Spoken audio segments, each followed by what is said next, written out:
Hey, go to the page.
It's 64 boy. Scratch.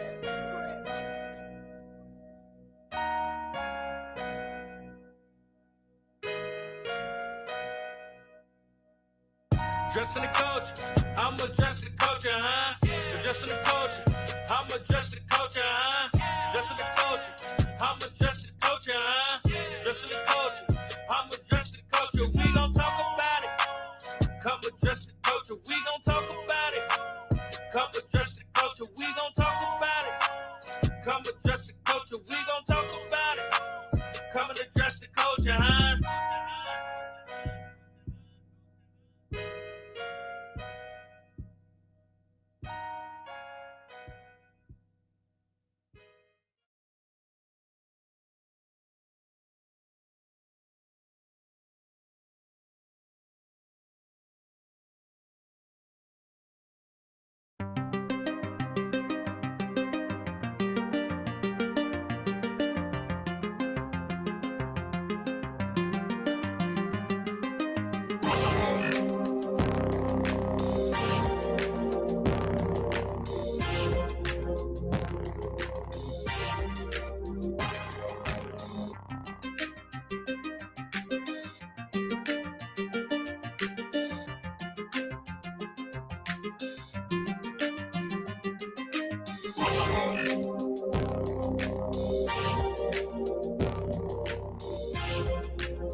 Brick by brick, you get your boy Big Wall, and you already know the vibes. I'm here with my partner in crime, the big homie P.stock. What's going on with you, P? Hey, not Big Wall. This is P.stock, y'all. Hey, another great show. You know, this is the holidays are over. Everybody's been digesting all the FMA we've been giving them on Address the Culture, and they love it. You know, so we definitely love the vibes we're catching. You know, and we love the energy that's being produced from these shows. Yeah, you know, and you know, it's great that we have another great show tonight. And we have some more FMA and masters and grandmasters to discuss the culture. You know, the week, you know, this past week was the holiday, like I said, and you know, everybody sat around. You know, everything keeps moving. So we're 1 week away from the Legacy 8. 1 week away, 5 days to be exact. 1 week away. Yeah. Next Saturday it's gonna be on. You know, this time next Saturday we'll be talking about how much fun we had. Yes. But let's bring him on. We got Grandmaster Darren Tabon. He's gonna kick it off and let us know who we have going with us tonight. You know, and discuss the FMA and their path and journey and that culture.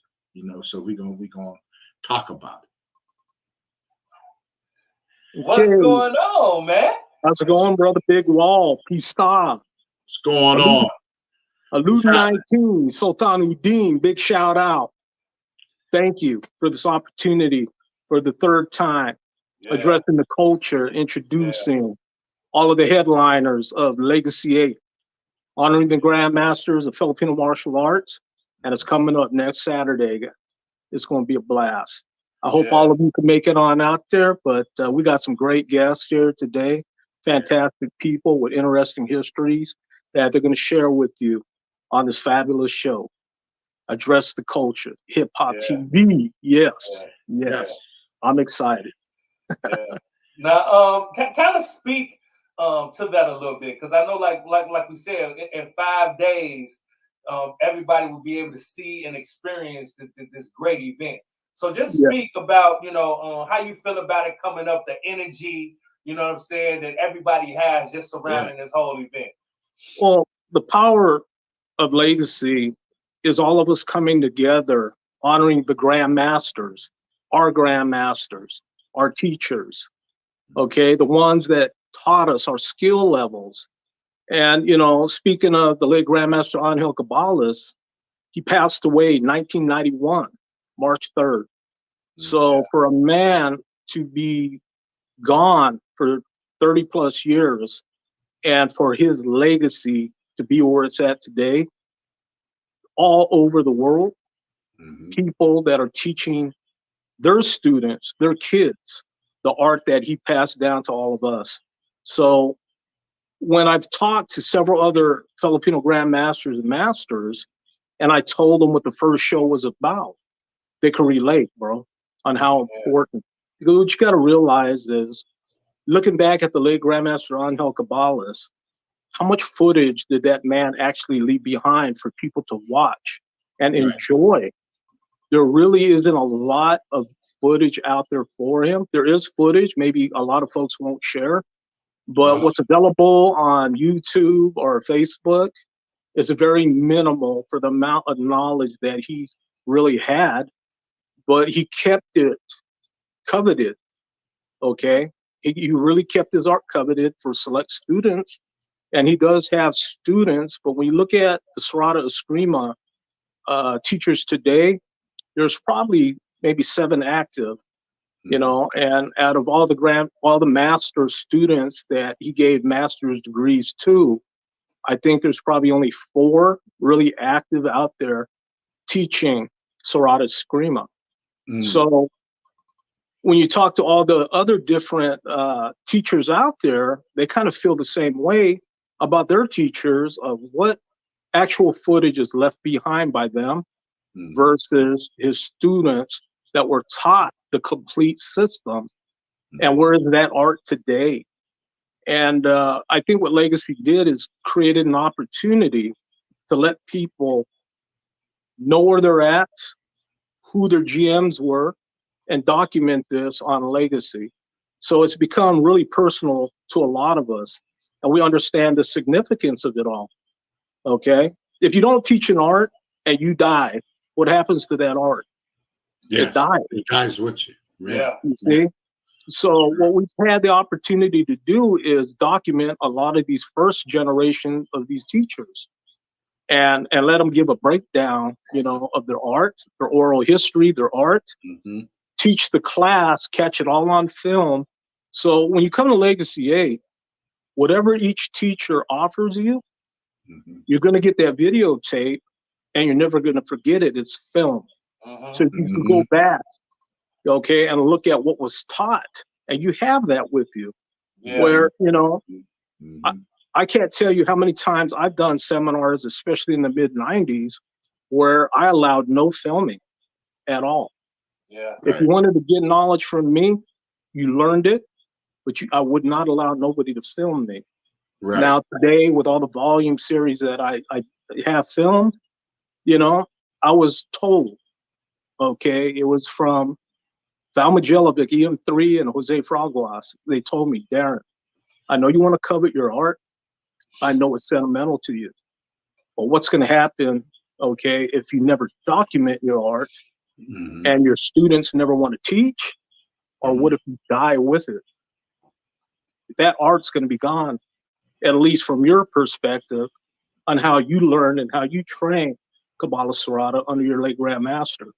So in talking to all the various escrimadores, this is the exact same story I told them on conference lines, even speaking with grandmasters in Hawaii. So as the trailers went out of EM3 and availability, you know, through YouTube and Facebook, I think people really started recognizing what was going on. Okay, yes, we're honoring our grandmasters, but at the same time, we're documenting the movements we learned from our grandmasters. And it was just a big community of people like-minded that we truly cared about preserving this art and sharing this art. So, you know, here we are with Legacy 8. And, you know, and speaking with Brother Sultanuddin, Alud 19, he understood that, you know, and he appreciated it. And he created this opportunity for me to promote Legacy 8, honoring the Grandmasters of FMA. Big And I had an shout out. opportunity to meet you guys. Okay. Big shout out to Wow. Alud Oh, 19. yeah. Big shout Yeah. out. So, Absolutely. yeah, thank you for this opportunity. Thank you. Absolutely. No And, problem, man. Enjoy these great instructors I pulled on for this third show. Yeah. And they're all unique people, unique histories. And I think you're going to really enjoy these folks right here. Absolutely. I know a lot of them personally for many years, you know, and hey, good people, man. Good people. Absolutely. Absolutely. That's great. That's great. That's what makes the shows great. That's it, bro. Yeah. That's it. And fun. And fun. Yeah, yeah. So what we gonna do? Let's get right into it. You know what I mean? You spoke so highly of them. We gonna bring them in. Let's start. We gonna start with the ladies first. We gentlemen. You know what I'm saying? We gonna kick it off right. You know what I'm talking about? Yeah. So we gonna bring these ultimate, these amazing masters and teachers to come in and explain themselves like we doing on our third series, and we get it going. You know what I mean? Let's start it off. You know what I mean? Graciela. Grandmaster Graciela Casillas. Understand her uniqueness early on, I believe the mid 80s. Yes, early mid 80s. Mid 80s, but she's also a former world champion, I believe. Right. Kickboxing and boxing. And stick fighting. And stick fighting. Okay. Don't forget the stick fight. Don't forget the stick fight. That's the most recent. Weight Cap and then GSBA. Yes. Fantastic. Congratulations on that win. Thank you. Thank you. Amazing. Thank you for having me on here. No problem. No problem. This is great. Yeah. So if there's any questions you'd like to ask GM Graciela Casillas, go for it, guys.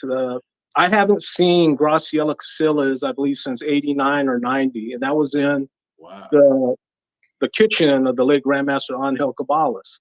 Yeah. Okay. And she was there with the late GM Cliff Stewart at that time.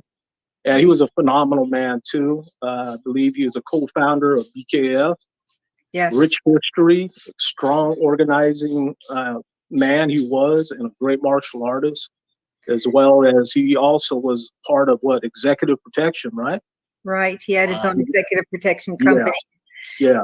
Those were the good old days when we used to drive from LA to Stockton, and I would say, Cliff, what are you doing this weekend? Would you come with me? And he was always very gracious and would make the drive with me to Stockton to train with Grandmaster Angel Caballas. And those were the days where we worked out in his living room, and it was just an incredible time and very, very meaningful memories for me. Yes. I can imagine. So just talk to us about how you got your start and your journey, because you done had some major accomplishments. You know what I mean? And we want to kind of talk about it all. So just tell us your journey and how you got to the heights that you reached. Yeah. Well, as some of you know, I've been on the planet for a very long time, and I'm sure that you don't have that much time. So let me give you the quick. I started the martial arts when I was 3 years old. Like me. Like you.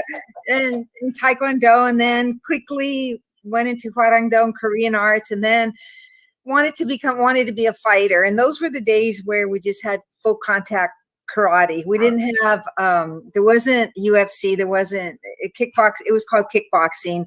And so at that time, I'd been fighting for a while, and I was basically winning on my fights, but I was also kind of, I don't want to say getting my butt kicked, but when I left the ring, you wondered who really won the fight. So a friend of mine said, hey, I know somebody that could really help you with angles, better footwork, because I was basically a slugger, and introduced me to Danny Inosanto, and that was in 1980. And I already had 2 world titles, but I would take a beating in boxing and kickboxing. And so I started in the Filipino martial arts in 1980. I was just a youngin', and then really young world champion. And I fell in love with the Filipino martial arts, even though I was there because I wanted to enhance my fighting skills. Mhm. I just heard the sticks, saw the sticks. I'd never worked with weaponry, and just fell in love with. I just knew this is it for me. This is my art. This is it. Yeah. And even though I continued fighting for another 6 years off and on, there wasn't a lot of action for women in those days. I felt like being introduced to Eskrima, Kali, Arnis, call it what you'd like, really enhanced my fighting skills. But then I got to a point where now I was teaching more publicly, and I thought, I was introduced briefly to Grandmaster Angel Cabales, the Guru Dan, and I just love the art. What I loved about it was the close quarter. As a professional fighter, I was an inside fighter. I was a slugger. I was 5'3", standing really straight, and oftentimes my opponents were a lot taller than me. So that was my initial fascination with Serrata Eskrima, because it was so explosive. It was a shorter stick. It was more close quarter. And that was the beginning of my journey with Serrata. And so I started training, driving to Stockton. The first time I flew to Stockton, I thought, this is crazy. I'm going to drive up. I lived in Los Angeles at the time, and continued to train. And from then on, I've stayed, with the Filipino martial arts. Eventually, I moved out of state, so I ended up training with different instructors, with Bobby Taboada, and because I was living East Coast, and or I should say more like South, West Virginia, and have always continued. Eventually, years later, Fredo Bandalan approached me, and I ended up, I wasn't doing a whole lot with the Filipino martial arts. I was kind of in a funk. Those of us that have been in the martial arts over 40 years, like myself, that you go, there's ups and downs. You're just really passionate about it. Then, it's called kids, marriage, divorce, you name it. Yes. Yes. Yes. And you kind of go through a slump, and I wasn't really doing anything. And I was living in Oxnard back in the Southern California 20 years later. And I get this call from Guru Bandalan, who says, hey, we're doing a tournament in your town. Come now. We need to talk to you. And that was in, 2006. And talked me into training. So I started driving up to Gilroy, driving to Northern California again, and training. Eventually fought with WACF at the time. WACF was one organization, and became a world champion sick fighting in my division. You know how that works.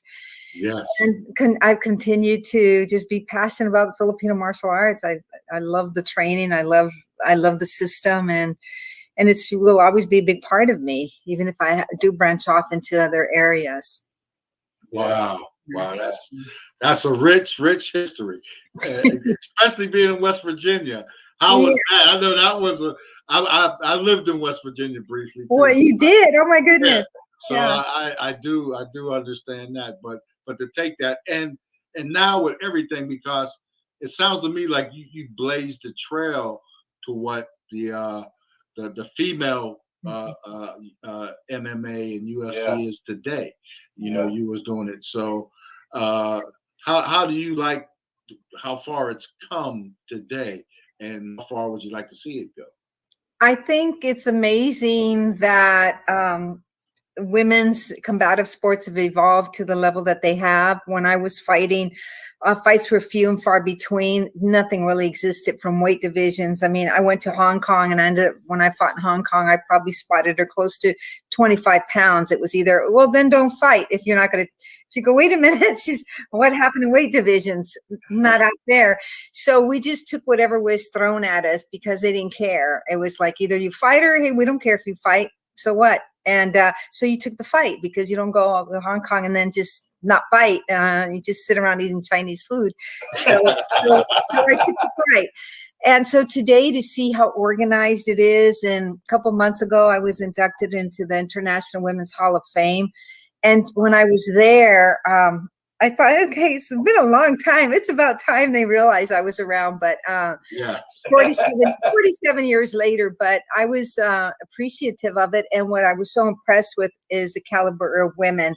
You have to understand, when I was training and coming up in the ranks, women didn't have, most women did not have access to trainers. I was really lucky that I teamed up with, with the right trainer who happened to have a large stable, the biggest stable in the world at the time. And I was training with, fighters, male fighters that were rated in the top 10 in the world, including Hector Macho Camacho was one of my stablemates for a while and helped me get ready for the last fight. But most women didn't at that time. So today I look at them and I'm saying, I'm kind of glad I retired. But maybe if I would have come up during this era, I would be right there with them. But it was a different world. Right. It sounds to me like you was fighting the real blood sports, over in Hong Kong and everything. Well, it was the real McCoy fights. It's not more like it is today, No, and in Hong Kong when we fought, they wouldn't let us wear boxing gloves. Some of you must probably know Don the Dragon Wilson, Benny Urquidez. Those were some of the, and we all went, and they didn't want to let us wear boxing gloves, so we wore the little small, like kind of equivalent to what UFC wears today, but less padding. Yeah. They wanted to be able to trap and do all this stuff. And all right now, I see you. Yeah. And so we had nothing on except these little small bag gloves, and that's what we fought with. And there was no ropes. So when the guys got kicked flying out of the ring, they would just get thrown back in. It was just the way they did it in Hong Kong at the time. Yeah. That was 1981, so you imagine that. Yeah. Wow. 1981. Wow. Yeah. Wow. That was big. So the art has evolved. But I appreciate and understand how you took the FMA and incorporated it into your training, like you said, the close quarters, and tied that in, because in the series we've been meeting a lot of masters and that incorporates all the arts into their systems. Takes a little of that system, and make it their own. And and what you have done, you should have been in the Hall of Fame years ago. 35 and 0. I was in the Black Belt Hall of Fame years ago, so that meant a lot to me. So see, that's big too. That's big. We appreciate it. You kind of spoke about the other areas that your skills and FMA kind of led you into. Can you kind of speak about the other areas that that you reached and different things that you've done because of what you do? I think that I owe a lot to specifically the Filipino martial arts, because something that's not taught, even though I did get some from boxing, the footwork is really, those of us, all Filipino practitioners know the importance of the triangle, but not just footwork, but just learning how to really move your body and angle and use those angles. And that's something I didn't have as a fighter. So I feel I owe a lot to the Filipino martial arts in terms of increasing my skills. So the last fights that I had were a lot smoother, a lot easier, because I didn't have that skill prior to 1980, and I'd been fighting for years. And so beyond that, I just, as I said, we go through ups and downs, and I continued always looking for the art, because I wasn't, Grandmaster Caballas was gone, and I wanted to keep evolving myself. And I met Bobby Taboada, who says he believes he's related to Grandmaster Caballas. So you know how they're all connected. And that was, even though it was the 28-inch stick, it was also very explosive. And so I really appreciated that system also. And, I consider myself a student. I'm always looking for new instructors and people to train with. And, but beyond that, I just kind of evolved. I see all martial arts based on range. So it just depends on what the range is, and that's gonna predict, what I'm gonna use in terms of what parts of the system. So, and one of the things in training with Guru Dan that I found challenging was the fact that it was like, what's the flavor of the month? This month we're doing Silat, next month we're doing Savat, next month we're doing JKD. So even though that was, fascinating, to me at the time, it wasn't. The progression was difficult to follow. And so if you put it into the concept of range, what works at each range, it makes life a lot easier. At least it did for me as a practitioner and as an instructor to be able to teach it that way. Yeah. Absolutely. Am I lopsided? I feel like my camera's lopsided. No, you're fine. Yeah, you're good. You're good. I keep trying to move my head because I feel like I'm lopsided. No, you're good. You're good. So, what about film and Hollywood? Were you able to utilize your martial art background in Hollywood? So I have a funny story. You have to understand, times have changed. With the film industry, we're all people of color, so you probably know what I'm talking about. Mm-hmm. There was a point in time where it wasn't fashionable to be exotic, to have color, and that was the time that I was trying to make my break into the film industry. So I was actually hired to train an actress for a film, Fire in the Night, and about 3 days later into the training, I was approached and said, "Hey, we want you to be the lead." So I ended up being the lead in a film that I had originally been asked to just train the actress, and I did that film, which could have been a great film, but it was kind of one of those films you hope nobody will see. Because somebody mentioned, we talk about Flashdance. It was sort of a take between Karate Kid and Flashdance, but this was again in the mid '80s. So. But yeah, I did that, and I did probably close to 100 talk shows at that time. But I have to say that I wasn't up to the fight. That what it was taking during that era to be successful as a Latina in the film industry, it just wasn't going to happen for me. Yeah. And I gave up. I just decided this is not what I want in my life. It would have been great. And if I didn't have the stick-to-itiveness in that industry as I did in the fight world. I kind of stuck through thick and thin through a lot of challenges, a lot of dilemmas that I faced ethically and morally. And because I try to be a person of integrity, I didn't make it. Obviously, I didn't make it to the level that other women did make it, because they were the blonde, blue-eyed, and they just were more marketable than I was. Yeah. What about today? Have you considered, taking another stab? If the opportunity presents itself, I definitely would be interested. It's amazing, because when I did that film, if you ever see it, Be Gentle, I had not a single acting class. After the fact, I did take a lot of acting classes, but it just kind of went a different direction. I was working on my master's degree. I was I was teaching. The opportunity never presented itself, and I didn't pursue it. So yeah, that's. Yeah.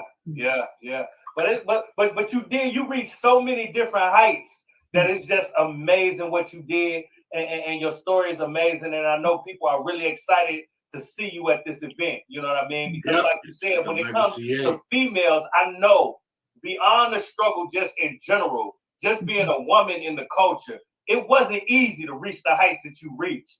You know what I mean? So I know it's so motivational, just from just being a woman and being able to whoop everybody around. Yeah. And I'm really proud of certain things I've accomplished, and one of them is my daytime job was being a professor and academic counselor to college. And one of the things that I did do there was I developed curriculum. So I developed courses that were CSU and UC transferable. One of them was Eskrima, Filipino martial arts. Wow. And besides jiu-jitsu, boxing, and kickboxing. And to me, what I was proud of, it's that I would show to my class at the beginning of the semester, and where I live in Oxnard, there's a huge Filipino community. And when I would come in and see, 70% Filipino students in my class, and I think, okay, they want to learn from me. I'm not Filipino. In case you didn't know, I'm not Filipino, but I remember training with Guru, Bobby Tabata, and being in North Carolina, because from West Virginia it was a quick trip there, and I would fly out there to train with him. And we were all sitting in a restaurant one day, and somebody said something about my culture, and you could hear a pin drop. And it was so quiet. It was so quiet, and he said, "What? You're not Filipino?" And I looked around. I looked at everybody, and he was so quiet for so long. I was so scared, and he just started laughing. Those of you who've ever met him know his humor. And I thought he wasn't going to teach me anymore because I wasn't. I said, "Wow, the Spaniards were in your country for quite a while, you know." You thought it was over with, huh? There's a connection, right? There is a connection. Oh, that's amazing. That's great. Yeah. Well, yes, it is. glad to have you on. Glad to have you on the show. Yeah. Thank you. Yeah, definitely. Everybody needs to show up next Saturday. It's going to be a huge event there. Darren set up. I'm looking forward to it. Thank you so much for having me on here. No problem. No problem. Well, look, we got a lot more amazing stories to hear, and we're gonna hear them all. But this is an open forum, so when we hear, we're gonna have an open communication as well. But we want everybody to come in and tell their story. So we're gonna bring another. Thank you. You know what I'm saying? No problem. Thank you. You know what I mean? We're gonna keep them rolling. We're gonna bring in, you know what I mean, all of the guests. So, since we're here, we're just gonna bring everybody in. You know what I mean? And have ourselves a good time. You know what I mean? There you go.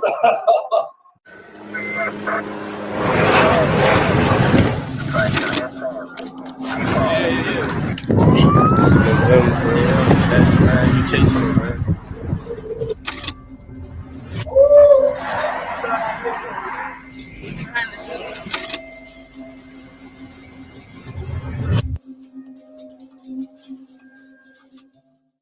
$60 boy.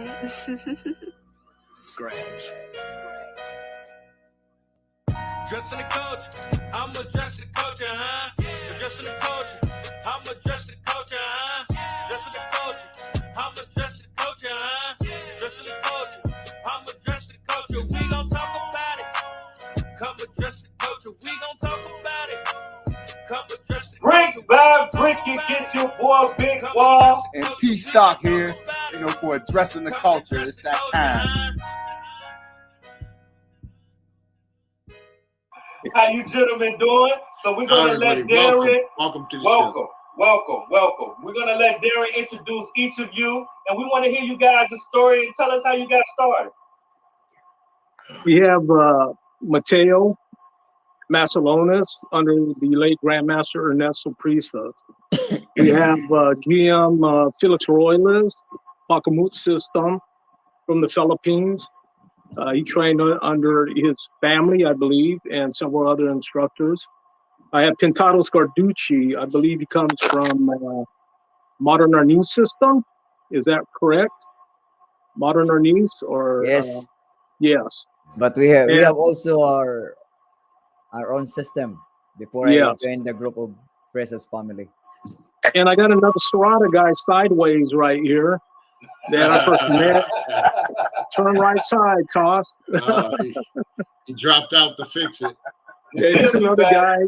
He's another guy that trained with the late Grandmaster Angel Cabalas. And when I first met him back in about 83, 84, he was training then with a gentleman by the name of Anthony Davis, John Wong, several aliases. But that's when I first met him. And I believe I was barely 20 years old when I first met Brother Tossi. But in the last 10 years, Tassialo has been training as angel disciples underneath my organization. And, you know, you got to understand his history, born and raised in Hawaii, and some of the gentlemen that he had lived with, the late Grandmaster Tony Ramos, you know, and so many connections to the Lima Lama system, which is his relatives, a lot of his family. But other than that, that's the other four that are on here today. Tassialo isn't as a headliner, but what he's going to do is support the event. Yeah. And I'd like to bring him on today because he goes so far back, you know, all the way to history. Yes, right. History. Right. Okay.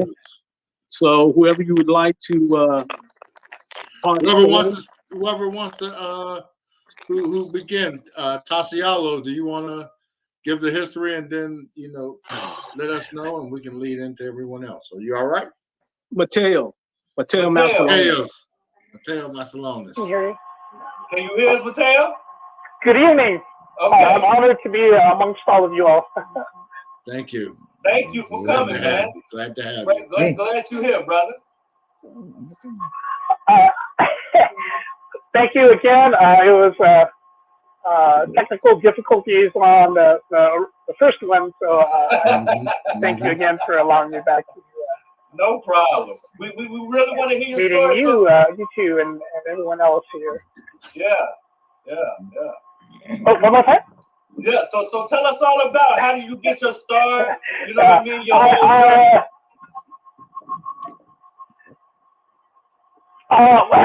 I was born in Stockton, California, and I was raised in South Lake Tahoe after I was about a year old. We owned a house in Stockton until I was about 12 years old. I was right next door to the pencil factory off of Port of Stockton. And my dad's best friend that he worked alongside with in the fields, in the fields of asparagus and whatnot. His name was Reginio Illustrissimo, and he, old man, very small old man, and as a lot of houses in Stockton, their front yards and backyards were a bunch of vegetables grown and whatnot, and we would come up and visit. So one time I remember seeing him spinning stick round, and at that time, as a young man, I was still enamored with Bruce Lee and whatnot. Seeing this old man just gracefully spinning a stick around, and all of a sudden he stops, and I'm like, "Where's the rope? Where'd the rope go?" And I thought they were nunchucks, So I was like, "Wait a second." He goes, "Oh, that's a nunchuck. Well, this is a screamer." And I'm like, "Well, what's a screamer? Where's the rope?" So that was my first exposure on hand with Filipino martial arts. And then through the years, a cousin of mine, Roy Atay Jr., he's a second generation graduate there in Stockton for the Bahalana Hiron system, Stockton #1 club. And he would come up to Tahoe, him and his sister would come up to Tahoe and work in the casinos. And as they were working in the casinos, he'd be training in the back, and I'd be staring at him through the window, watching. And he asked me if I wanted to train. I was like, I totally want to train. Absolutely. So nonetheless, he was my first instructor, and it also helped me from being a picked on young Filipino boy up here in the mountains of South Lake Tahoe, where it's predominantly Caucasian. Handfuls of Asians, Hispanics, as well as blacks. So yeah, we're always truly the minority in a white bread town. So after he was my first instructor, and I learned a lot from him.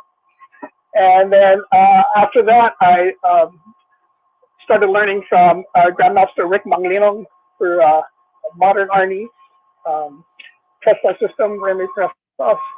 And he was my instructor for over 16 years.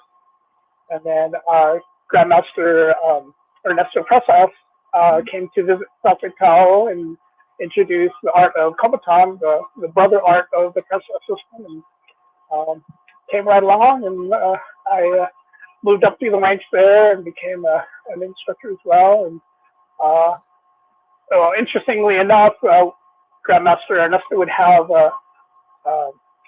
training camps in the Philippines, and we went to one at one time, and at that time we were out and about drinking because class was over, and we were hanging out, and all of a sudden the Lacans, their Pintados Garfice, they were hanging out, and they said, "Grandmaster wants to talk to you." No. What did I do? Oh, I'm going to get kicked out of camp. So, oh man, I really stepped on somebody's toes, and I'm here in the Philippines, which was okay. I had relatives in the Philippines, but I was like, on a whole different island in Negros. Like, oh man, I didn't want to disrespect anybody, but nonetheless, he called me over and he asked me to massage him, and I'm like, wait a second. You want me to massage you? I said, yes. I know you do massage, and I want you to massage me. And I'm like, huh. The interesting thing enough with that was I learned hilo, another word for Filipino massage, bone setting, and finding the knots and whatnot. But my mother had taught me that through the years of me as a child. In the Philippines, people who would work in the fields, the rice fields and whatnot, they would sought out the kids who have hot hands. And those who had hot hands and the restless ones who would sit still, they realized those were the ones who had the gumption to be able to massage you. So my mom started teaching me massage, having me walk on her back at first. And she's a seamstress that would sit behind a sewing machine for 16 hours a day. And obviously your back would be all tight. So she'd have me walk on her back. And when I got too heavy, was when she started to teach me how to use my hands. And through that, I would find them up and put my mom to sleep. So, so this is the thing. At camp, I was still all nervous, and he asked me to massage our grandmaster, and I go, oh my gosh, I'm trying to calm my nerves. My hands are shaking like crazy when I'm about to put my hands on my grandmaster that's willing for me to try to heal him, and my God, that guy's muscles are rock solid. So I just, centered myself and started massaging him, and after about an hour or so, he was snoring like crazy, and I woke him up and said, hey, you need to go to bed now, you're sleeping, and he said to me in Tagalog, salamat Mateo, makatutulog na ko. And I said, wow, I did my job. So as I came back to the group of everyone, they said, what happened? I got kicked out. And they're like, what? And I go, no, just kidding. Just ask me to massage him. that was my wonderful experience of hanging out with our Grandmaster Ernesto. And also, that's another time that I also met Pintado Oliver Yarducci right there. So thank you. And I'm quite honored and humbled to be here amongst all of you. Thank you. No problem. Oh, no problem. Thank you for coming through. Yeah. Absolutely. Yeah. Absolutely. Mm-hmm. Next up, who we got next up to bat, Darren? GM Phillips Royalist.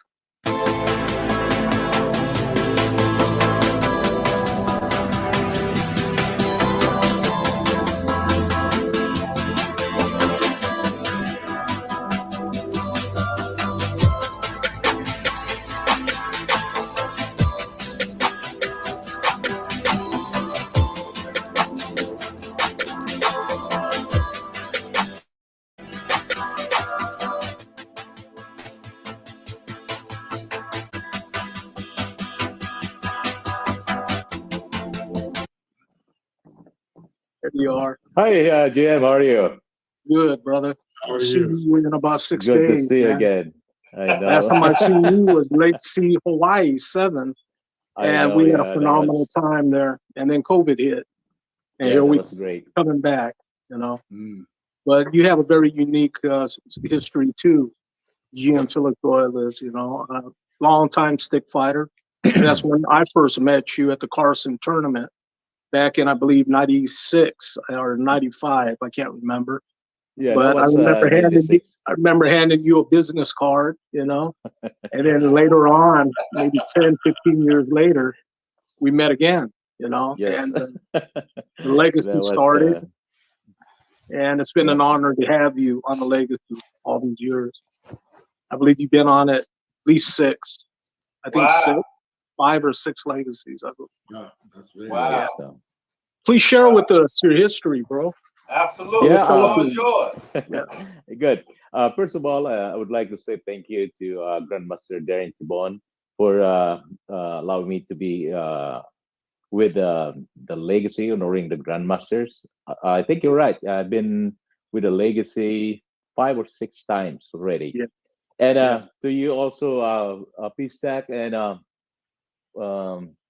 Big Wall or something. I Yeah. thank you so much for having me in your guys' program. And Yes. to talk about myself, before I came in this country, 1996, to represent the Philippine team. After I won the two world championship under WeCup, back in the Philippines, the style that I had, and I learned from my grandpa, was my first instructor. Actually, we're our lineage is from the Datu Lapu-Lapu of the famous icon when it comes to Filipino martial art. So Yes. I born and raised in Cebu, and then I learned we call it the Filipino martial art in general, but the style that I learned from my grandpa is we call it the pakamut in our Visayan Cebuano dialect. So growing up, it's part of our lives, part of the culture that we have to learn how to use all these things that we have, like utility blades, sticks, and things like that. In our family, it's like kind of mandatory to learn how to defend yourself, because Mhm. it's different. Living in this developed countries and the third world countries, you're on your own, so you need to know how to protect yourself if in case something, or somebody attack you, things like that, just to survive. So growing up, when I went to high school, I get involved into boxing, amateur fighting, amateur in school, and after that, I competed also in full contact karate, kickboxing, and then by when they had in the Philippines the first word, um, full contact stick fighting under WeCup, I was really intrigued because a lot of foreigners came to the country and to participate at the world championship. So I told myself now that this is the stick fighting is our originally from the Philippines, and I know that I'm good at it, and then I want to test my skills against those other bigger guys and things like that to prove that what I have is I can prove it to myself. So to make the story short, 1992, I competed and I won overall champion, and I was awarded the best fighter of the tournament, the second world championship. And then 94, I won because week up is every 2 years. 1994, I won again. So 1996, I was given an opportunity to come to this country, US, just to represent the Philippines. That's where I met Grandmaster Darren Tibon in Carson. And since then, it's history. I started my own thing, my gym in here in Carson. That was 1997, and then uh, Carson, then to LA. So I branched out. I teach so many. I had a lot of students back in the days, and then we competed, and I met all those people that's around with the FMA. I think that they knew me, and even Graciela, I met her like back in the early, I think 1999 or 98. So pretty much Filipino martial is like a community, a small community that Yes. we pretty much know each other. So again, the style that I'm going to teach or to show on this coming legacy is gonna it's Saturday, this coming weekend, JM, right? Yes. This Mhm. Saturday. Yeah. Oh, this Yes. Saturday. So it's I the way I was taught by my grandpa is very simple, so that everybody knew. It's in fact we have videos all over. I mean, Pudo Brothers film on the style that I had, and it's available online through VoodooBrothers.com. So it's there are many I know actually it's like volumes, but the teachings are from beginners, intermediate to advanced, and it covers from the impact weapons, the edge weapon like sword, knives, and hand-to-hand combat. So it's available on VoodooBrothers.com. So again, I would like to say thank you to Grandmaster Dan Tibon, because back in the days, I'm not even thinking about spreading the art and continuing it, because it's hard Mhm. for me being uh, in this country, it's kind of hard for me to do the marketing and things like that. But with the encouragement of Grandmaster Tibon, that Jim Felix, we need to leave a legacy. We need to share our knowledge to younger generation and people who wants to learn, because when we die, everything's gonna be gone. So that's why I was so fortunate with us. I think that's a stepping stones for me, that I able to to spread the words, and I had a lot of invitations when it comes to seminars. In fact, that guy there, Cardosi Pitados, he invited me to his to a big seminar in Canada. So I've been doing seminar here and there, and U.S., Mexico. So pretty much everywhere. In fact, last week I had a seminar in Las Vegas, Circus. That was last week, and it's I think Grandmaster Darren Tibon is he's right that we need to continue and share the knowledge that we had, that I learned from my ancestors back home, or else it's gonna lost. And I think that's all. Yeah. I mean, that's huge. As P.stock say, that's really what I love about this culture, is the fact that you're willing to teach, and that you're willing to grow, and that you're willing to pass on the knowledge.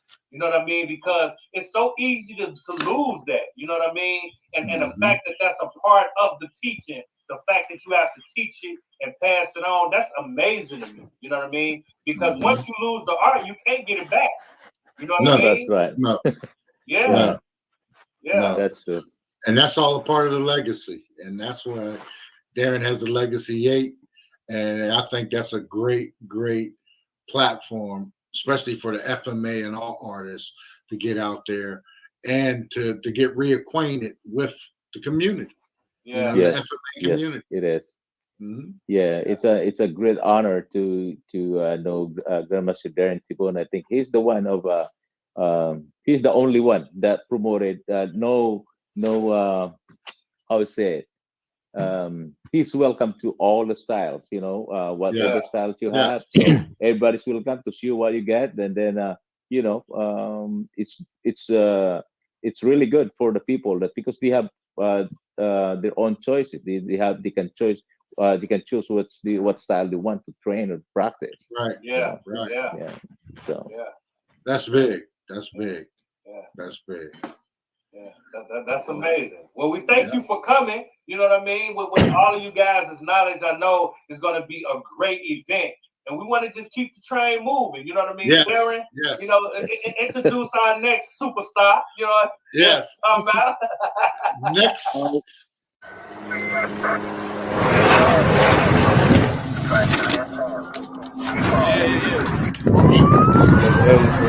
That's you chasing it, man.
We had Kentaro Scarducci and next, but Jim Felix, thank you very much, bro. For it's sharing. an honor, GM.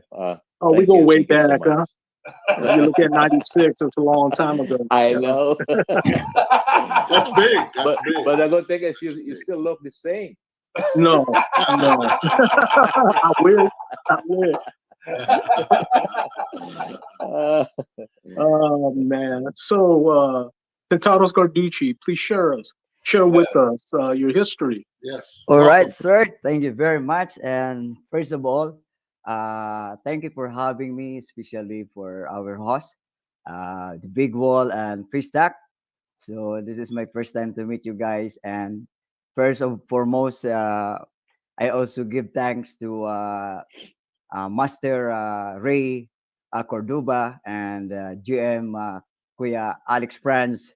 Without them to introduce me to GM Darren Tebon, I not be part of the legacy. So Yeah. I was there in seven. So thank you very much, and of course to GM Kuya Felix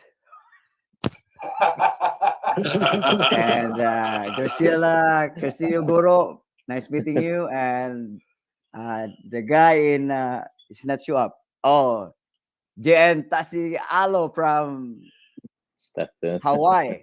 I saw. Nice meeting you. And of course, my brother Matthew Masaldones Jr. Yeah. Nice meeting you. All right.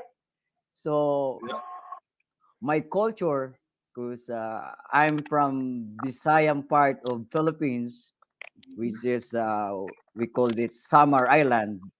The people there are they called Waray Waray. So in the first place, I learned the Filipino martial art through with my grandfather. Mm. Okay, so he is also a fighter back in the days. He fight with the Japanese Yes. samurai against stick. And in the first place, Arnis Kali Eskrima that I never heard when I was in my young age. Okay, the term that I heard those weapons that I sent for my grandfather and my father is we called it bakulo. Bakulo or uh, kulata. Okay, so maybe GM Kuya Felix Roles, he know this term. Yes. Okay, so there is no such Arnis Eskrima when I was young, when I was child. And again, as now, the famous bearer of the short stick, which is the Kabali system, I respect that. But in my age, I carried 24 inches of uh, stick because the history behind that, uh, I can go in the public, then nobody recognize that I have my stick with me. That's the story behind that, and that's the stick was I was grew up. So right now, even I'm already teaching, but I'm still a student. So I have a mentor from the Gardusi clan. So we use actually the 24 inches. And then from my Prisas mentors, we use the 28 up to 30 inches stick. Then now I have the 33 inches, which is from my Bahad Subo mentor under GM Yuli Romo. And with my 45 stick under GM Felix Ginabo. So Okay, that's my so in this my case, mentors, my size do matter. background, 4 different sides of the stick, and behind that is my secret weapon. Right. Okay. So learning martial art is I think as long as I'm still alive. So Yeah. right now I can see us guys. So when you are so being a Filipino martial artist is not you called us like arnisador, kalisador like that. That's only part. But I think Filipino martial arts is a complete system of martial arts. So we call ourselves as a martial artist because we can do everything in Filipino martial arts and everybody knows that. And then as I can see, all practitioners of the Filipino martial arts, they're not getting older. See? Brother Tibon, GM Kuya Felix now. See my brother Matthew, and especially Graciela. See? Nobody can tell how our age right now. Right. Right. We're happy doing Right. it, and this is from our heart. Yeah. And of course, and being part of this, uh, that's why I said my first teacher, we have our own system from the Gardusi clan, Gardusi family. And when I went to the city, which is the Manila, I'm searching. I went in its places and its instructors. I'm looking for the closest system to the Gardusi system, which is I found it to Ernesto Presas. Then, of course, I was studying as a criminology back in the days. So I need to continue my passion. Then I joined the group of uh, Grandmaster Ernesto Presas that time. And again, my I think I get these skills to my father that he learned every time from his mentors, and he always looking forward to uh, to upgrade. So meaning when you teach, when I learn from my mentors, is looking forward to see how he can beat his teacher in a right way. What I mean is not that he wants to challenge it, but he need to learn, he need to upgrade, he need to evolve. So that is my idea too. So I always difference from the other, but I'm not competing to anyone, and always keep saying, and when I'm teaching, this is what I learned from my mentor, but this is my own understanding now. Look, this is how he do it, but this is my counter. But I am not saying that his system is not effective. No, that is for my mentor, and this is now my own understanding. All right. Hope everybody understand that, and it will come out this coming December 4th. Yes. And yeah, Absolutely. as a being part of a military and a police force. All right. So for more than like 20 years. So my concept for my teaching now is a combination. And even the way we salute, we give respect. So we combined the military and the traditional for our mentors. So, and again, for me, I'm just sharing like the art to understand. Yes. And then everybody they have their different names for the systems, because I believe you can create name like for us before, when we was born, you was born already, and then so that we can have our name, we need to baptize. I'm right. So same Yes. thing with the art. The art was baptized. That's why there's a name of it. And in each people who baptize with it, he's the one, he can understand it and he can explain it. Okay. So that's my own understanding. And I believe these people who practice Filipino martial arts, especially I love everybody and the legacy, because the atmosphere, there is no politics, is everybody embraced like a one family. So Yes. that's why, see, first time I meet brother Darren Simon, it was amazing. The people out there in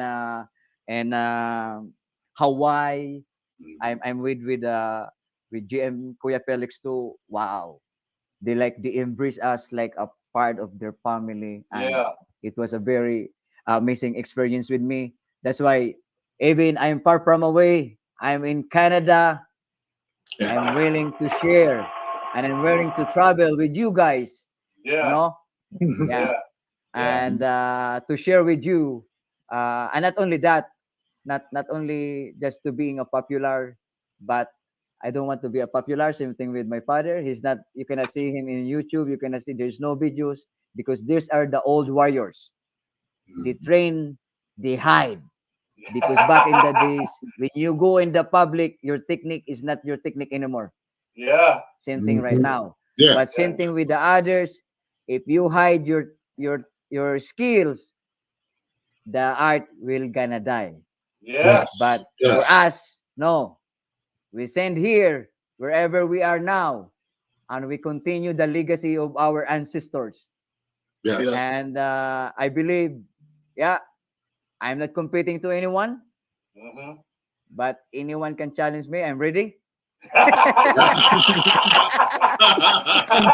But I'm always a student, and no one can take this one from me. I will die for this. And I think that's for me now. My brothers and sisters in Filipino martial arts. It's not only a Filipino martial arts. I know, I believe that everybody, we're not only learning Filipino martial art, but I think most of us, we carry the Filipino martial arts and it has a big space from our heart. Yeah. All right. And I Yeah. think Yeah. any questions so far from you guys Yeah. before I Well said, brother. You Well said. covered it all right there. You know? Yeah. Yeah. Especially with the history. So wait to see you again and in the Oh yeah, person. military I can wait. I can wait. Actually, I'm preparing already my. I don't want to have a carry luggage right now. It's too complicated. So I just want to have a hand carry with me and see you Very guys good. there soon. Yeah, I'm so lucky right now. I have my one of my students. So you can see. Hope we have fun, and you can see the Pintados way. Oh, by the way, so the Pintados actually is for me now. I'm carrying the Pintados in my own understanding. But Yes. back in the days, the Pintados are these are the pirate. These are the bandits. These are the people. But of course, there's a bad and there's a good. Yeah. Okay, one of my father in a good side, so I'm a good guy and handsome. All right, guys.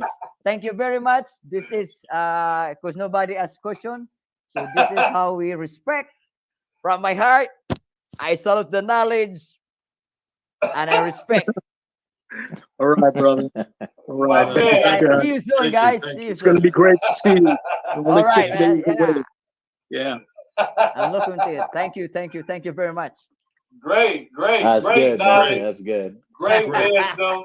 I Thanks for- love the energy, and it sounds like you want all the smoke. You know what I'm Yeah, saying? all the smoke. All the smoke.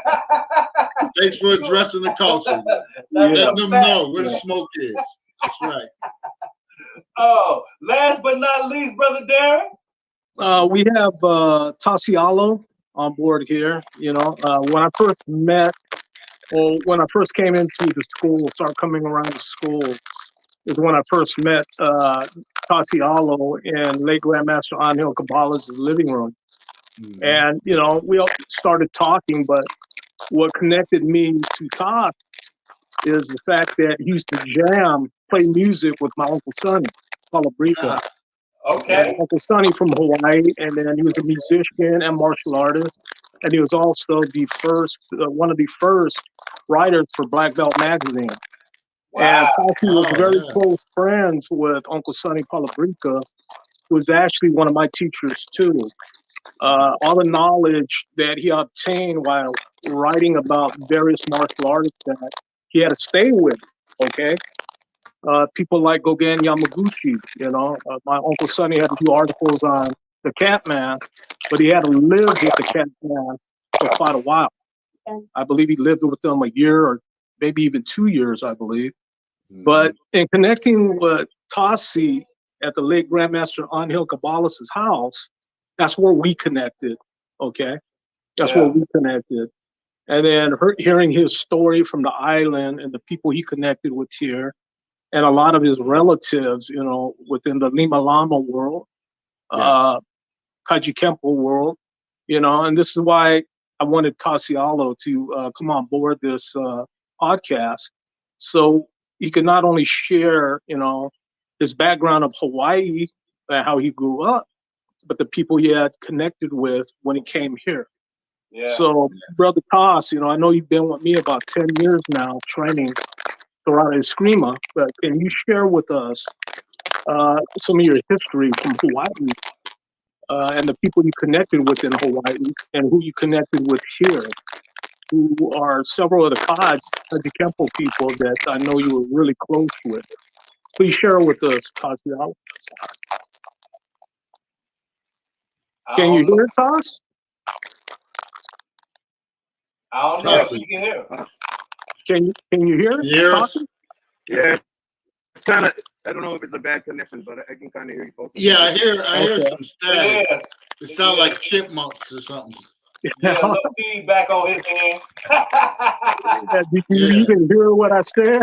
I don't know if you heard what I said. But... Can you hear? Yeah. 60 Soul Boy. Scratch. Dressing the culture, I'm adjusting the culture, huh? Adjusting the culture, I'm adjusting the culture, huh? Adjusting the culture, I'm adjusting the culture, huh? Adjusting the culture, I'm adjusting the culture. We gon' talk about it. Come adjust the culture, we gon' talk about it. Come adjust the Break vibe, break it, get your boy Big Wall. And P.stock here, for addressing the culture. It's that time.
W movement and Cesar Chavez.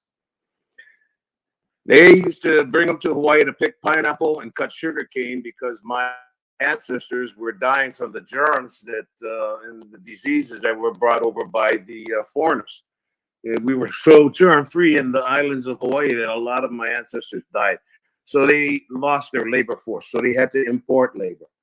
And one of the strongest groups they brought in were the Filipinos, the people that picked the pineapple and cut the sugar cane. If you've ever watched, since I grew up around the sugar towns and grew up around Filipino camps, what you would notice is how well the Filipinos cut the sugar cane. And then by living near the camps, I used to hear them warm up in the morning before they were going to go to the fields to cut the sugar cane. They would warm up with their blades. You could hear the sound, clink, clang, clink. And then they'd go out there and cut sugar cane for at least over 8 hours, probably 10 hours a day until the sun sets. So they practiced their art through their labor, as so did Angel and the Filipinos in Stockton, because a lot of the Filipino labor that was brought to Stockton, Central Valley, California, they brought from Hawaii to Central Valley. So all of this was during the time of when they, grapes of wrath and all that kind of stuff and cheap labor. And so even Angel himself picking asparagus, I know he practices art using his asparagus utensils.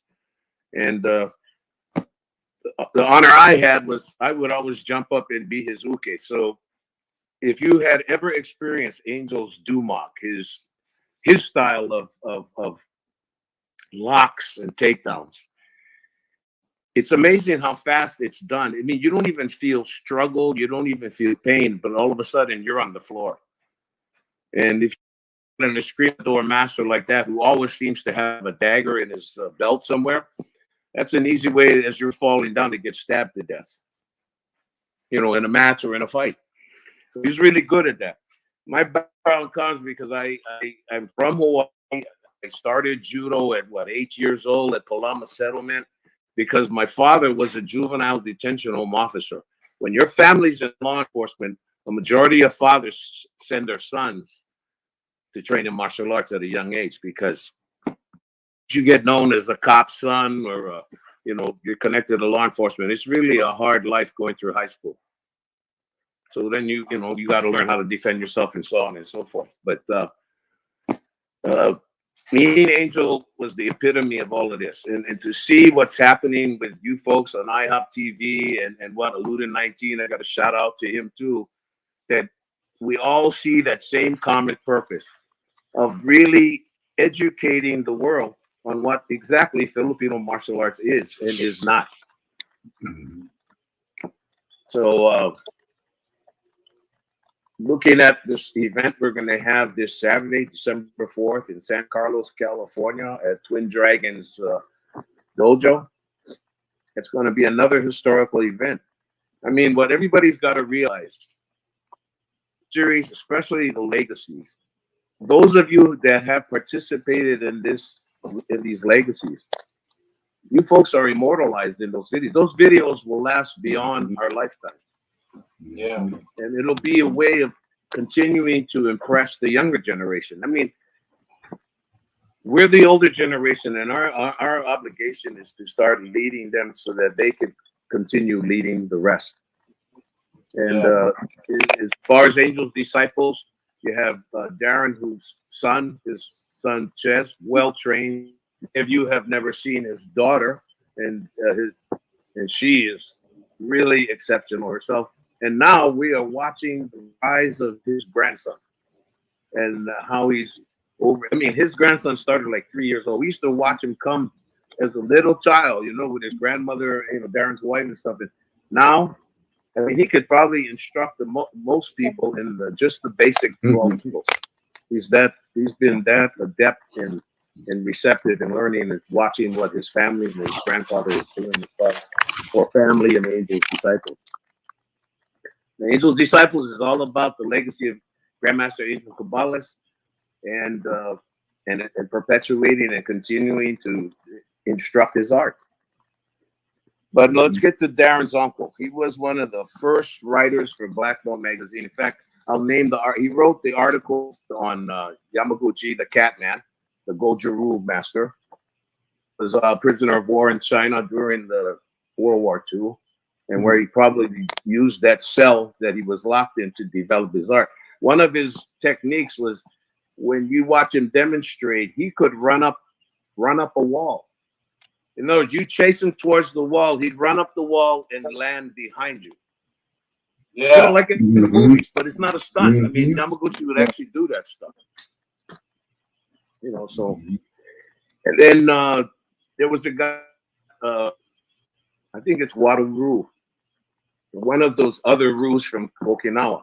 Well, Darren's blood uncle, Antonio Sonny Palabrica, would go and live with these masters and then write an article, and it would be presented in Black Belt magazine. The original founders of Black Belt magazine, I think they were all brothers. And I remember Bruce Lee writing, but his close friends there were my uncles. Tino Tuiolasenga, because I'm Samoan and Hawaiian. And so, like I said, Tino and my other uncle's a guy named Tiny Lafiti. Now, when they call him Tiny Lafiti, is because he was like 6'5", 270. They call him Tiny. So yeah, I met him. Uncle Tiny's coming. So what they tell people in Hawaii is when you hear somebody named Tiny or Shorty, look person. What? Look for the opposite of. If they go, hey, baby's coming. Don't look for a small guy. The guy's going to probably be 3 times your size. That's why they call him baby. Yeah. That's how they do in Hawaii. We have our own patois, like the Jamaicans have. We have our own pidgin English that we use when we speak out there. But anyway, getting back to his uncle, Darren's uncle trained with Henry Okazaki, the famous jiu-jitsu man. That the great, that trained in Hawaii and taught a famous instructor by the name of Wally J. That was Wally J's instructor. Tuela Senga was in the South. Edmund Parker was in the South. Tiny, that was like one of the centers of all the Hawaii martial artists was Los Angeles. And then up here in Northern California, around the Bay Area, was where all the Kajukembo masters that were trained by Adriano Di Emperado were up here at different schools: Tacascos, Habuna, Gaylord, Reyes, and Ramos. I had the privilege of living with Tony Ramos, Agung Ramos, for several years, but I never really trained in college. I had grown up in Hawaii, had learned everything about Nonoi, but I never got to go train.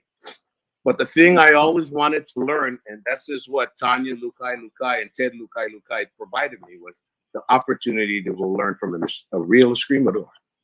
I'm not putting down the other. Growing up in Hawaii, the escrima used to beat a lot of the other arts because Hawaii has Chinese, Koreans, Thai. I call Hawaii baby Asia. They say, "Oh, you Hawaiians, Asians outnumber all of us." There's hardly any Hawaiians. There's mostly Asians over there, and I myself, that got in me too. So a lot of people in Hawaii got Chinese mix, Japanese mix, name it. So behind the scenes, arts have a way, especially when men, men will be men, they'll challenge. And there were many rumors how many times FMA won and was on top of it. Yeah. So they actually, like, the Japanese school challenge and they lost. The Korean school challenge and they lost. But most of the instructors of FMA, the masters like Bedoy and Villabril, they were working the fields, man, just like Angel was. So, when you look at the level and the quality of the knowledge you're learning from these men and the occupations they had, you know what I mean? They were out there picking grapes. Yeah. That's why they were so strongly aligned with the UFW. And that's just what I like about Address the Culture. This is a place where we can speak the truth and not be run over by the corporate media. Absolutely. And there's truth that needs to be brought out even about the martial arts. Yes. I mean, sometimes I think some of you other gentlemen would agree that there's just a little bit too much politics in Filipino martial arts. I believe, like the way Darren says and the way Angel says, the only way you're going to know who's who is you take it to the floor and then challenge. I mean, this is what the old escrimadores would do. They would challenge each other's skills. Address the culture there, man. So then that way, what that does is that totally eliminates all the bragging and the loud talking, because when you're on the mat fighting, you got no time for conversation. Yeah. GM Darren always reminds us, the floor tells the truth. Yeah. Right. Yeah. That's a fact. But all of this is possible because of Grandmaster Darren. I mean, I started with Angel as a beginner. I was connected to a man by the name of Anthony Davis, aka John Wong, aka GMD. And what we finally learned is that in a way, this mess. So I started with Darren again at Angle 1, and I now a qualified Angle 1 through 6 Angel's Disciple. And there's so much more ahead. You got to go through 1 through 12, learn 4-1, and then you go to advance. And believe me, it's not in progression. Serrata is not an art you can learn in 6 months. No. Yeah. This is not, you're going to have to dedicate yourself and discipline yourself to learn, because it's the little intricate things within it.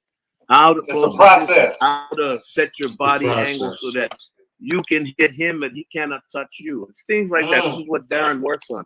And he loves to break down, just like Angel would do, break down the techniques, show you what it's made out of, so that you could take it apart and use it yourself.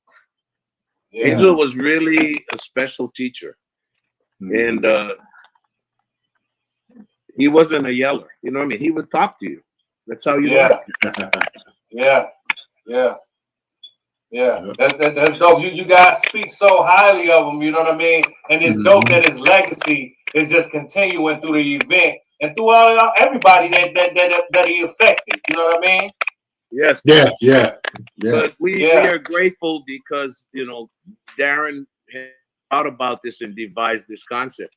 Now, many people that have been on the legacy have gone on where Val has helped them produce their own special series on their specific FMA style or discipline.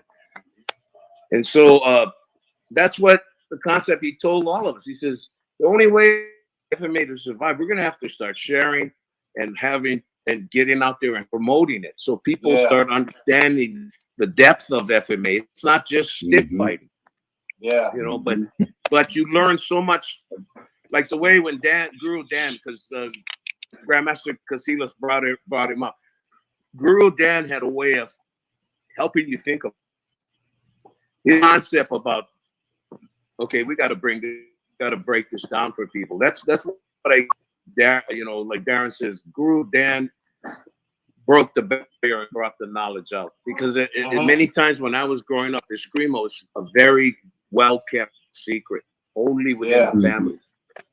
People, they know it wasn't. Oh man, it was secret, but you could only learn it in the backyard behind the banana trees. That kind of saying, because it was that secret, Yeah. So, like I said, I just wanted to get some stuff out and realize it, and we really appreciate what you guys are doing on the Puiki Gray Art thing. I got to watch that, because those are the kind of things that are going to happen when you got like a guy like Mark Zuckerberg trying to buy the whole. I mean, if you properties even purchased, he's almost purchased a whole coastline of the island of Kauai. Yeah. And so we got a very separated. Sir Rich and the rest of us got to work. Yeah. So thank you, IHOP TV. Thank you, Grandmaster Darren. Thank you, Aluda 19, man. Because I mean, I used to watch these guys train, and like I said, and those of you that know him and know Darren, you guys know how well they were trained. Oh yeah. I seen Grandmaster I footage Aladdin on Mortal Kombat, and that was an impeccable capoeira display of fighting. Yeah. I said, damn, I forgot. Dean, he did. He trained in capoeira, and then he shows it in the movie. And those kicks were devastating in that movie. Yeah. So thank you, IHOP TV, and I hope I contributed to something today. Absolutely. Yes. Thank you, Grandmaster. Well. Thank you, Mateo, Grandmaster Felix, Mr. Pintados, Gartucci. I really like the way you said that. Thank you, Grandmaster Graciela Casillas. Thank you, Big Wall, and thank you, P.stock. No problem, brother. Thank you, brother. Thank you. Tatialo. Thank you. That's great. And that's what we appreciate it. And everyone brings something to the table, and the FMA lives on, and it will continue to live on. Yes. Yeah, it will.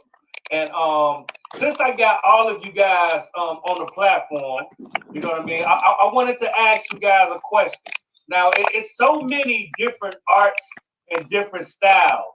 And it was once said that Bruce Lee, he made a comment that Kung Fu is the art of fighting without fighting. You know what I mean?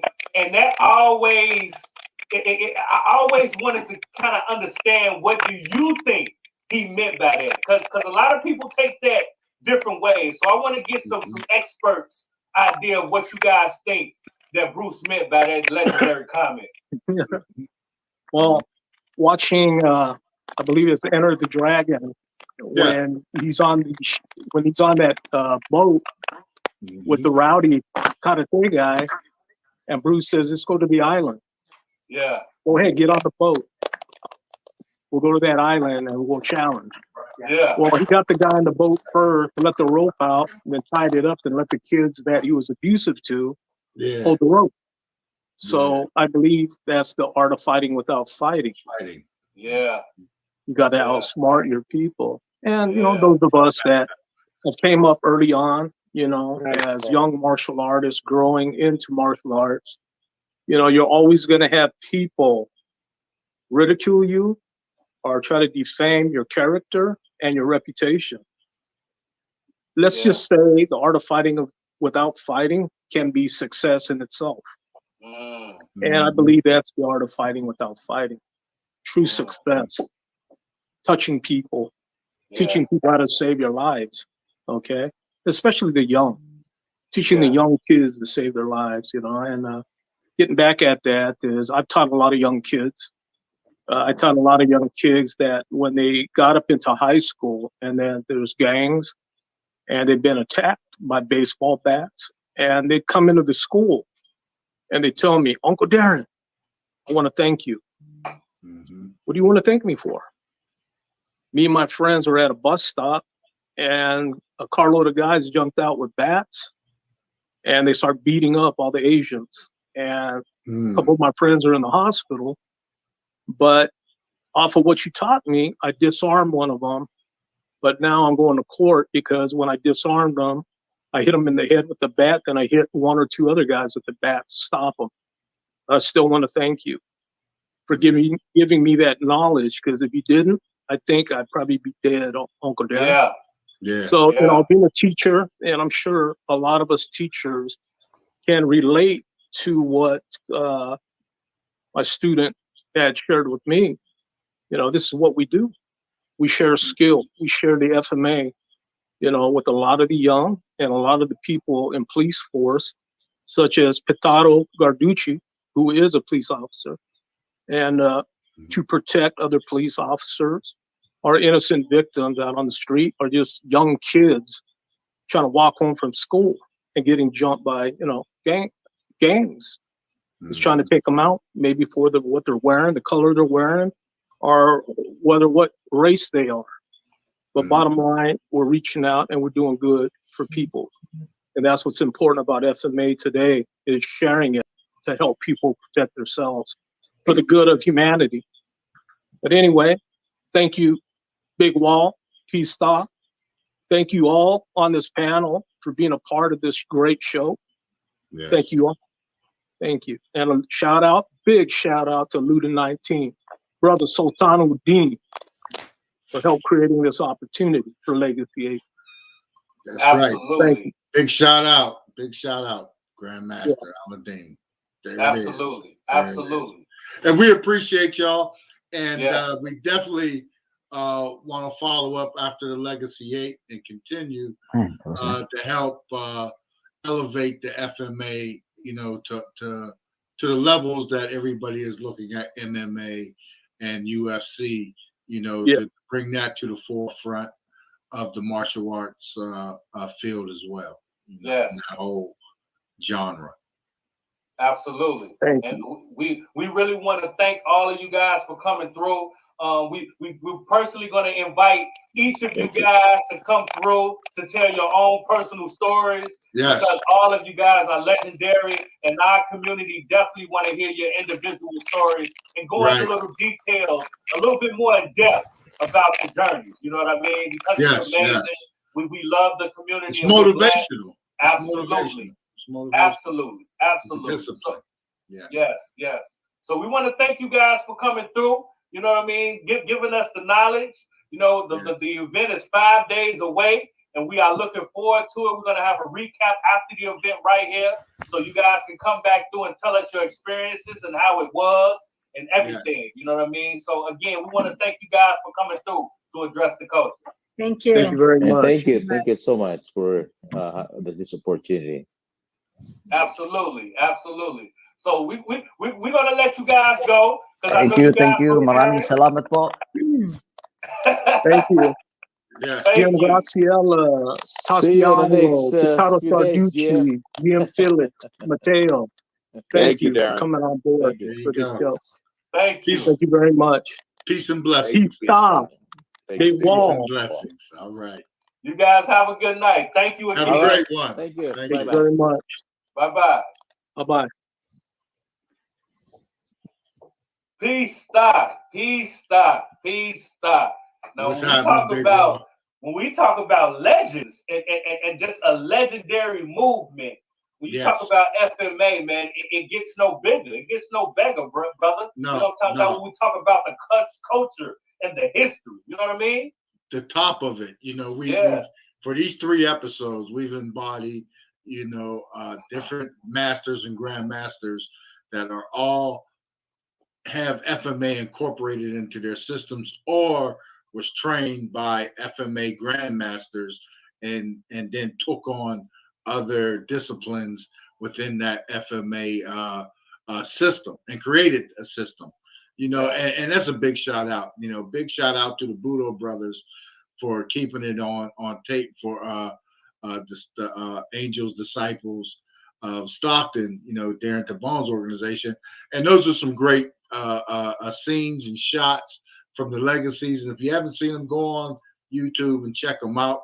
It's great scenery. They're on Hawaii. I think that was Legacy 7.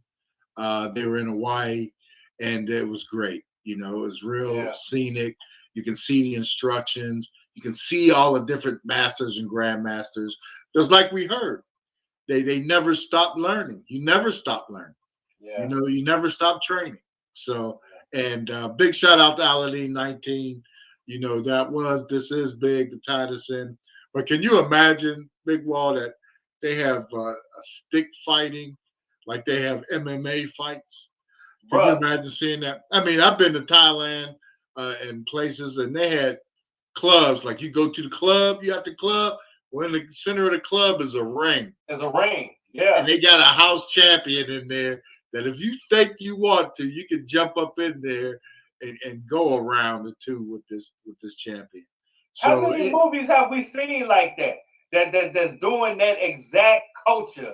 Like you say, fighting in these clubs and doing these things. It's you know what I mean? And look, one of the grandmasters actually said they use a sticks 33 inches. 33 inches long, inches. Yeah, like, 24 come inches. on, man. Yeah. Different disciplines and different, I guess from different grandmasters.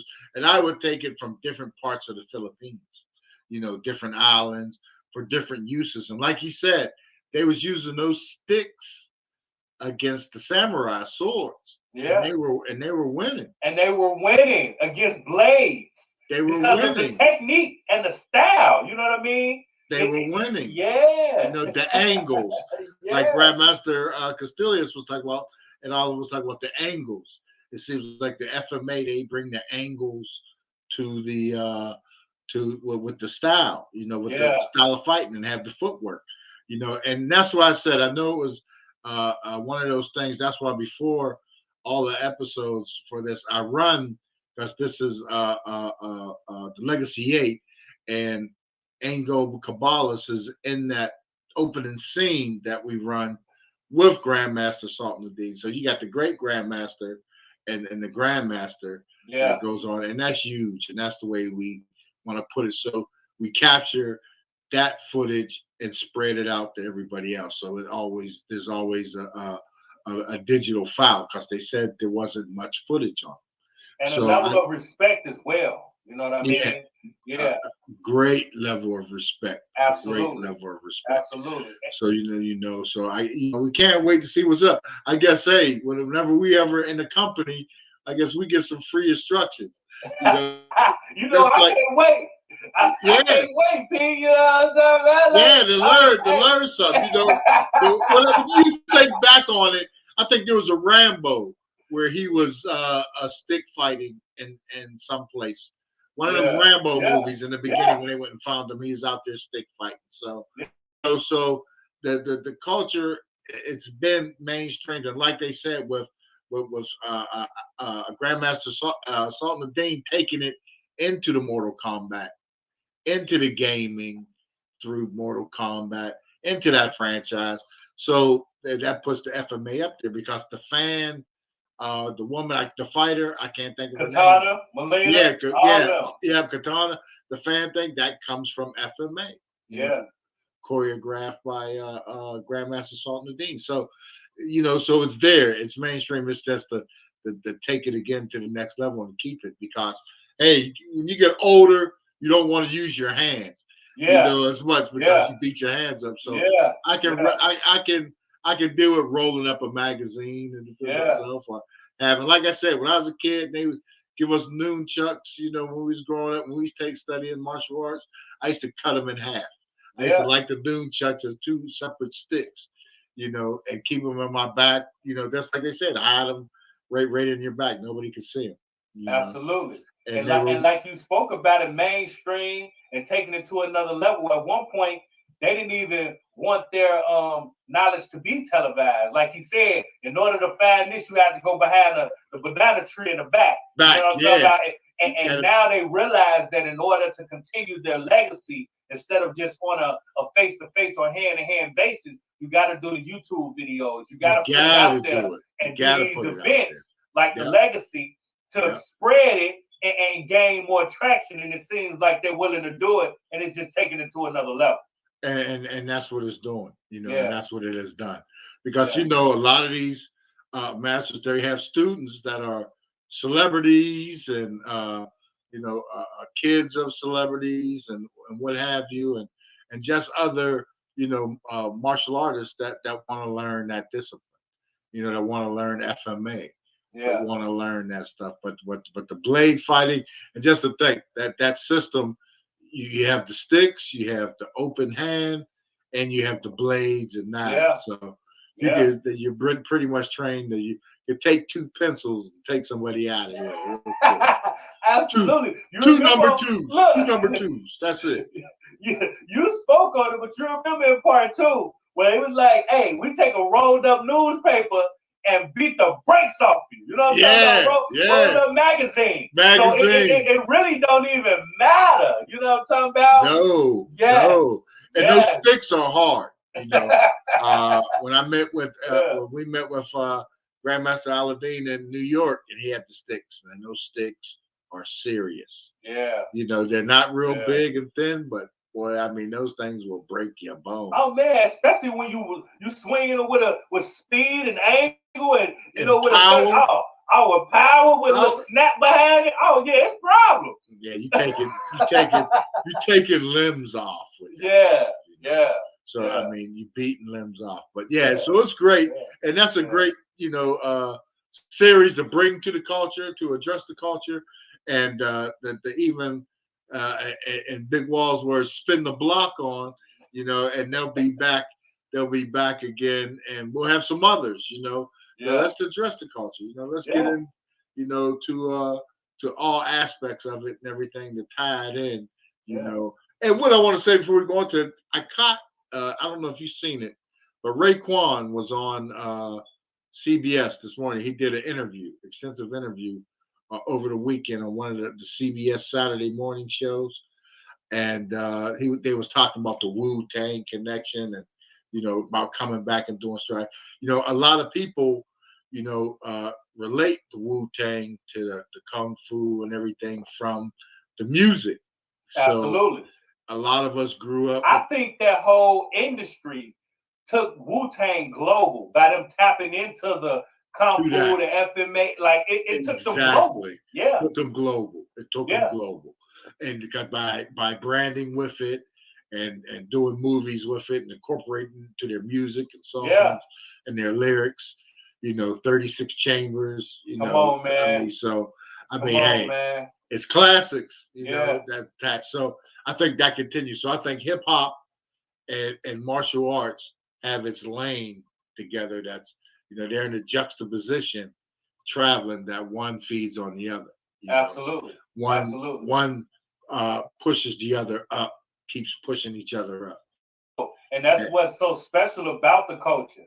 You know what I mean? That hip hop can do that for not only FMA, Kung Fu, it do it for basketball, it do it for football, it do it for graffiti, it do it for paint, dancing, art, dancing, everything. It's one of those things that gravitate other cultures and elevate. You know what I mean? And that's why you have the correlation with Wu-Tang and hip hop, with the fighting and the mixed martial art and the MMA and the boxing, everything. It's just one of those things that people gravitate to, you know? Transcends it all. You know? Absolutely. And in doing that and being so, you know, it takes it to that level where, you know, that everybody, like hip hop was, take something that wasn't yours and make it yours. Address the culture. Make it a part of your own. That's the true hip hop. That's where hip hop was founded of, with the break beats and spinning the records, you know, and everything. So you was taking something and making it your own. And that's the way a lot of the martial arts styles appears. You know, like some of the systems, they take a little bit of that and a little bit of that and mesh them together and make it their own and create their own style and create their own style. So and then that's what the culture, with the hip hop culture, where now everybody else takes a part of that and makes it their own. Talk about it. Putting their own spins on it, you know, across the board with all cultures. For if it's not Asian or European, you know, African, you know, Hispanic, everybody has their little hip hop culture that they took and spun it into their own. And we continue to address the culture and address societies with our culture. You know, as we move forward. You know? So that's big. That's big. It's huge. You know what I mean? As Pete say, you know what I mean? And that's what we're going to continue to do. It's huge. You know, we are going to continue to address the culture in so many different ways, because everything is the culture. And we're going to talk about it. You know what I mean? We here with our third installment of this dope, amazing art form that we are so happy to bring, you know, to our audience, as well as bring it to those who know and some that might not know. And that's what we are going to do. We are going to spark the minds of those who really want to understand different cultures and are willing and ready to address it. To embrace it, to embrace it, learn and address it. Yes. Beautiful thing. In that order. You know what I mean? Beautiful so we're going to be back after the event in 5 days. Legacy 8. 5 days. You know what I mean? Legacy 8. Yes. Legacy 8 Twin Dragons Kung Fu Academy in San Carlos, California. You know, you got to get there. If you're in the area, get there, because you'll never get this type of instruction anywhere else unless you reach the legacies. With this many different grandmasters and masters coming together, you know, from all styles. You heard him. He invited in one area. It don't happen. It don't. It don't. It don't. And we're glad that Address the Culture, Hip Hop TV, Big Wall, and P.stock can be a part of it. Absolutely. So, you know, like we always say, like, comment, subscribe. Let us know how you feel. If you have any questions, anything you want us to ask the Grandmasters, or anything you want us to talk about, let us know. You know what I mean? Let us know. Definitely let us know. And let us know what you want to hear to come. You know, if there's something, a topic that you're not clear of and you want clarity on, let us know.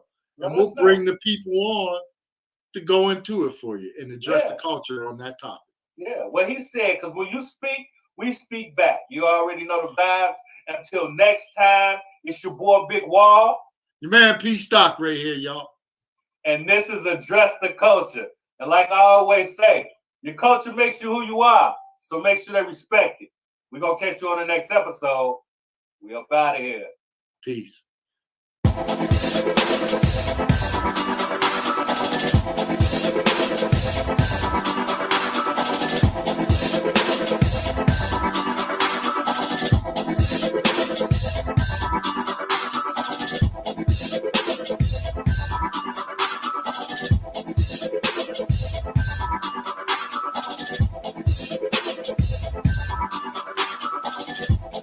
Check out Hip Hop TV. Out on hiphoptv.com on YouTube. Shit is fire. Check out hiphoptv.com on YouTube.